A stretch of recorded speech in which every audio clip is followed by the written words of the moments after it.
قرآن یہ دو گتوں کے درمیان پوری دنیا کے اندر ایک ہی قرآن ہے اللہ کے فضل سے. سنی ہو، شیعہ ہو، ان کے آف شوٹس ہوں، حنفی، شافعی، مالکی، حنبلی، بریلوی، دیوبندی، اہل حدیث، اثنا عشری میں شیعہ کے اندر اثنا عشری ہوں، زیدیہ ہوں، سب کے سب، ایون آغا خانی ہوں، ان کے پاس بھی یہی قرآن ہے. تو اس حوالے سے قرآن حکیم کو یہ یعنی اعزاز حاصل ہے، بلکہ اس امت کا اعزاز ہے کہ ان کے پاس وہ کتاب ہے جو بالکل اسی طریقے سے محفوظ ہے. اور آج تو بڑا آسان طریقہ ہے، ہمارے پاس وہ نسخے موجود ہیں جو سیدنا عثمان نے لکھوائے تھے اس زمانے میں، من و عن وہ نسخے موجود ہیں. اور آج بڑا آسان طریقہ ہے، کاربن ڈیٹنگ اسے کہتے ہیں، جس سے آپ کسی بھی چیز کی لائف فائنڈ کر سکتے ہیں یہ کتنی پرانی ہے. آپ کو پتہ ہے پچھلے دنوں برمنگھم کے میوزیم کے اندر ایک قرآن کا نسخہ ملا تھا، اس میں سورہ طٰہٰ کی اور بعض اور آیات یعنی کچھ ان کو صفحات ملے تھے، بھیڑ کی اس کے اوپر کھال کے اوپر لکھے ہوئے، کچھ ہڈیوں کے شانے پہ جس طرح اس زمانے میں لکھے تھے.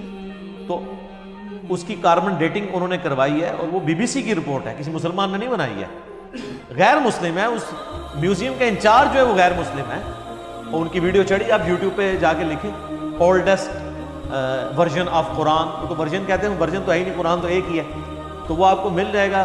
اس کی کاربن ڈیٹنگ کرائی ہے، وہ سیدنا عثمان کے زمانے کا قرآن ہے، اور کوئی فرق نہیں ہے الحمدللہ. اور اللہ نے ایسی حفاظت لی ہے، قرآن حکیم کا ایک نسخہ جو حضرت عثمان تلاوت کر رہے تھے، اور اس نسخے کے اوپر ان کے خون کے قطرے گرے تھے جب ان کو شہید کیا گیا. اور وہ بھی کمال آیات ہیں سورہ البقرہ کی، فَسَيَكْفِيكَهُمُ اللَّهُ، ان کے مقابلے پر اللہ تجھے کافی ہے. ان آیات کے اوپر سیدنا عثمان کا خون گرا تھا. وہ آج بھی خون کا دھبا اور وہ نسخہ محفوظ ہے توپ کاپی میوزیم ٹرکی کے اندر. ایک اسی طرح کا نسخہ جو عثمان نے لکھوایا تھا وہ رشیا کے میوزیم میں ہے. تو سیم وہی قرآن ہے جو ہمارے پاس ہے، جو تاج کمپنی چھاپ رہی ہے یا ضیاء القرآن پبلیکیشن والے چھاپ رہے ہیں، یا انٹرنیشنل لیول کے اوپر وہ جو کاتب ہے عثمان طٰہٰ دمشق کا، علماء سے معذرت کے ساتھ، یہ لفظ دمشق ہے، یہ یعنی بلو بائنڈنگ میں چھپتا ہے سعودیہ سے، اور یہی ریڈ بائنڈنگ میں ایران سے چھپتا ہے. بالکل اندر ایک طرح کا قرآن ہے، اور ہر صفحے پہ آیت ختم ہو رہی ہے. کاتب نے اتنے مہارت سے اس کو لکھا ہے کہ ہر صفحے کے اینڈ آیت کے اوپر ہوتا ہے. یہ وہی قرآن ہے. کاربن ڈیٹنگ سے بھی آپ چیک کر سکتے ہیں کہ باللفظ قرآن حکیم محفوظ ہے. اور پھر اللہ نے اس کو ذریعہ محفوظ کا ہونے کا جو ہے وہ حفاظ کو بنایا ہے. آپ نے کبھی قرآن حکیم کے اینڈ پہ دیکھا ہے اس کی تصدیق کون کرتا ہے؟ 3-4 حفاظ کا لکھا ہوتا ہے ہم نے اس قرآن کو لفظ ب لفظ پڑھا ہے، اس میں کوئی غلطی نہیں ہے. تو حافظ کہاں سے پڑھ رہے ہوتے ہیں؟ قرآن اللہ تعالیٰ نے عملی تواتر سے حفاظ کے ذریعے محفوظ کیا ہے. اس وقت دنیا میں لاکھوں میں نہیں، ملینز میں لوگ موجود ہیں جن کو یہ کتاب ازبر ہے. کتنا بڑا معجزہ. آپ انڈونیشیا کا مسلمان اٹھائیں، افریقہ کا مسلمان اٹھائیں، رشیا کا مسلمان اٹھائیں، سب کانٹیننٹ کا مسلمان اٹھائیں، کہیں سے شروع کریں، آدھی آیت پڑھیں، اس سے اگلی وہ دوسرا پڑھے گا، ہو ہی نہیں سکتا کوئی اختلاف آج. اور اتنا یہ محکم سسٹم ہے کہ غلطی کر ہی نہیں سکتا. امام کعبہ بھی اگر اپنی تلاوت میں بھولتا ہے نا تو پیچھے سینکڑوں لوگ لقمہ دے دیتے ہیں. اور سر یہ بھی دیکھیں قرآن کا، اس وقت کسی کا احترام نہیں ہوتا کہ آگے کون کھڑا ہوا ہے. قرآن میں اگر کوئی ذرا سی بھی ڈنڈی مار نماز کے اندر لقمہ مل جاتا ہے. یہ قرآن کی اتنی بڑی حفاظت ہے.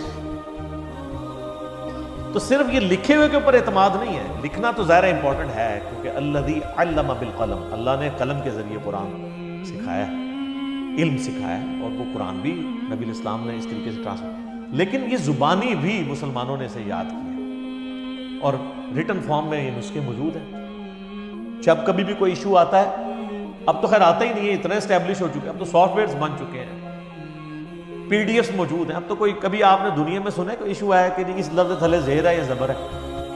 کبھی؟ سر یہ کئی کافر جو مسلمان ہوئے ہیں نا، ان کے لیے سب سے بڑی اٹریکشن یہ ہے کہ قرآن کا ورژن ہی کوئی نہیں، ایک ہی قرآن ہے. یہ جو امریکن تھے وہ پروٹیسٹنٹ کرسچن یوسف ایسٹس 80s میں مسلمان ہوئے ہیں. آپ ذرا ان کی وہ ویڈیو دیکھیں جس میں انہوں نے بتایا ہے کہ میں مسلمان کیسے ہوں. اس میں انہوں نے بتایا کہ جب مجھے پہلی دفعہ پتہ چلا کہ قرآن کا ورژن ہی کوئی نہیں ہے، کیونکہ ان کی تو سب سے بڑی مصیبت ہی یہ ہے کہ بائبل کے کتنے ورژن ہیں، تو قرآن ایک ہی ہے پوری دنیا کے اندر. اس نے کہا میں کیسے مان لوں کہ یار اتنی پرانی کتاب ہے، پرنٹنگ میں کئی بار کوئی لفظ ٹوٹ جاتے ہیں، لیکن ان کو پتہ نہیں کہ پرنٹنگ نے نہیں سے محفوظ کیا، مسلمانوں کے سینے نے محفوظ کیا، سینوں نے. اور نبی علیہ السلام کی حدیث ہے المستدرک للحاکم میں صحیح سند کے ساتھ، انٹرنیشنل نمبر کے مطابق 399، کہ اللہ تعالیٰ میری امت کو کبھی گمراہی پہ جمع نہیں ہونے دے گا، جماعت پہ اللہ کا ہاتھ ہے، قیامت تک اجماع امت اللہ کی حفاظت میں. اور قرآن حکیم کی حفاظت اللہ تعالیٰ نے امت کے اجماع کے ذریعے کری. یہ قرآن ہمارے سامنے تو نہیں نازل ہوا، امت کے اجماع نے اسے ٹرانسفر کیا. یعنی امت میں کوئی دوسری رائے نہیں. ایک تو وہ رائے نا جو مناظروں میں ہوتی ہے کہ جی وہ آپ کی کتابوں میں یہ لکھا ہوا ہے، تو وہ کہتے ہیں آپ کی کتابوں میں یہ لکھا ہوا ہے. وہ ساری فضول باتیں ہیں. نہ سنی ان روایتوں کو آن کرتے ہیں، نہ شیعہ ان روایتوں کو آن کرتے ہیں.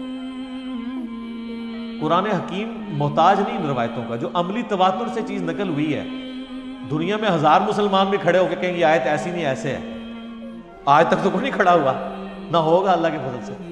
وہ کہہ رہے ہیں جی پچھلے دنوں جی وہ اسرائیل والوں نے جی ایک صورت بنا کے پوری چڑھا، اور سارے اسرائیل والے پورا قرآن بنا کے اور چڑھا دیں. آپ کو یقین نہیں کہ اس کی حفاظت کا ذمہ کس نے لیا ہوا ہے؟ اللہ نے. صحابہ کرام کو تو شاید یہ آیت نہ سمجھ آئی ہو اس وقت، ایمان بالغیب ہی ہو، انا نحن نزلنا الذکر وانا لہ لحافظون، سورۃ الحجر آیت نمبر 9. بے شک اس القرآن کو، الذکر کو، اللہ کی یاد دلانے والی کتاب کو ہم نے نازل کیا، ہم اس کی حفاظت کرنے والے ہیں. ان کے لیے تو یہ تھیوری تھی نا، لیکن ہمارے لیے تو پریکٹیکل ہے. ہم تو 1500 سال تاریخ میں دیکھ سکتے ہیں کہ کوئی ٹیمپر نہیں ہوا. کتنا برے وقت مسلمانوں پہ آئے ہیں. ایک وہ وقت بھی آیا کہ ہلاکو خان نے بغداد کی ساری لائبریریز جو ہیں وہ دریائے دجلہ میں بہا دی تھی، تو قرآن کو تو کوئی فرق نہیں پڑا. اور وہ جو برمنگم کا نسخہ ہے نا ان کے پاس جو نکلا ہے، وہ انگریزوں کے دور حکومت میں ان کے پاس وہ نسخہ ہاتھ لگا تھا، پھر وہ انہوں نے انگلینڈ میوزیم میں شفٹ کر دیا تھا. وہ انگریزوں کی حکومت پھر سلطنت عثمانیہ ٹوٹنے کے بعد عراق کے اوپر بھی رہی ہے. اس دوران انہوں نے پرانی کسی لائبریری سے اسے شفٹ کیا تھا، جو ہلاکو خان کی تباہی کی وجہ سے بچ گئے ہوئے تھے نسخے. تو قرآن حکیم کو اللہ تعالیٰ نے اس طریقے سے محفوظ کیا.